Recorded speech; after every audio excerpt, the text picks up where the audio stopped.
मेरा एक साइड का शरीर काम नहीं कर रहा है। मैं आज खेतों में कैसे जाऊंगा? अरे बेटा, ऐसा ना बोल। तेरे पापा के जाने के बाद से तू ही घर चलाने का सहारा है। मैं डॉक्टर को बुला लाती हूँ। देखिए बहन जी, रोहन के शरीर के एक साइड में लकवा है।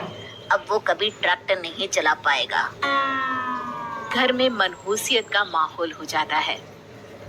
लीजिए माँ जी, रोटी खा लीजिए। अरे बेटा, मुझे तो भविष्य की चिंता हो रही है।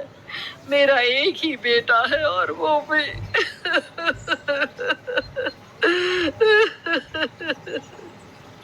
माँ जी, आप चिंता न करें। जब तक ये बीमार है मैं खेत जाकर काम कर लिया करूंगी। वैसे भी नशे के कारण इनका शरीर काफी कमजोर हो गया है। अगले दिन मंजीत खेत में जाकर काम कर शाम को घर लौटती है। ये ले बेटा, पानी पी ले। कैसा रहा काम का पहला दिन?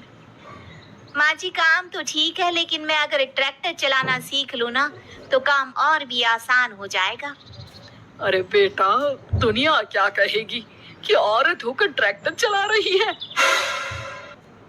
माँ जी, या तो हम दुनिया देख ले या अपना घर, कोई बात नहीं। जब ये ठीक हो जाएंगे तो सब ठीक हो जाएगा। अरे बहू, जरा बाहर तो आना। जी माँ जी। बहू, तेरे मामा जी आए हैं, तूने बुलाया था ना? हाँ माँ जी, वो मामा जी ना आज से मुझे ट्रैक्टर चलाना सिखा। मंजित मामा से ट्रैक्टर चलाना सीखती है। वो मन लगाकर खेतों में काम करती है। और एक दिन, माँ जी, पता है इस बार पूरे गांव में सबसे ज्यादा फसल का उत्पादन हमारे खेतों में हुआ है। इस साल तो खूब पैसे आएंगे। हाँ। सास खुश नहीं होती है। वो चुपचाप वहाँ से जाने लगती है। तभी मंजीत उसे रोक लेती है। क्या हुआ माँ जी, आपको खुशी नहीं हुई? बेटा, आज डॉक्टर साहब बोल रहे थे कि रोहन के ठीक होने के लिए 5 लाख रुपए की जरूरत है। समझ नहीं आ रहा क्या करूं। मंजीत शांत हो जाती है। अगले दिन सास मंजीत के पास आती है। बेटा, ये मेरे गहने हैं। इसे अपने गहनों के साथ जोड़कर सुनार को दिया। जितने पैसे हो लिया, डॉक्टर को आज ही देने हैं। मंजीत अपने गहने और सास के गहनों को लेकर दुकान में बेचकर पैसे लेकर घर आ जाती है। माँ जी, सिर्फ 3 लाख रुपए का ही इंतजाम हो पाया है। बाकी के पैसे कैसे आएंगे? बेटा, अब तो एक ही चारा है, हमें जमीन भी बेचनी पड़ेगी। माँ, खेत बेच देंगी तो खाएंगे क्या? अरे बेटा, कोई दूसरा चारा भी तो नहीं है। रोहन ठीक हो जाए तो वो मेहनत करके इससे भी बड़ी जमीन ले लेगा।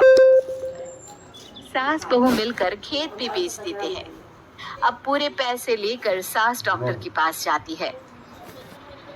डॉक्टर साहब, ये लीजिए सारे पैसे। बस किसी तरह मेरे बेटे को ठीक कर दीजिए।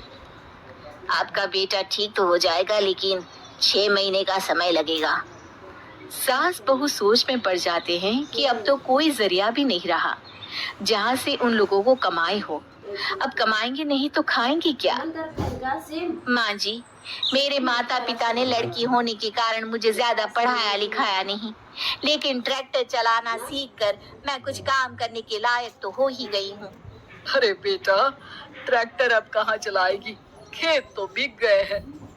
माँ जी, मैं किसी और के खेतों में दिहाड़ी में काम कर लूंगी, कुछ तो पैसे आएंगे ही ना। ये कहकर मंजीत काम करना शुरू कर देती है। जैसे तैसे उन पैसों से गुजारा चल ही रहा था। माँ जी, पास के अस्पताल से मुझे नौकरी के लिए ऑफर आया है। पैसे भी ये 4 गुना ज्यादा मिलेंगे और अब खाने पीने दवाई के साथ हम कुछ पैसे भविष्य के लिए भी जोड़ पाएंगे। लेकिन काम क्या है बहू? माँ जी, मुझे अस्पताल की एम्बुलेंस चलानी है।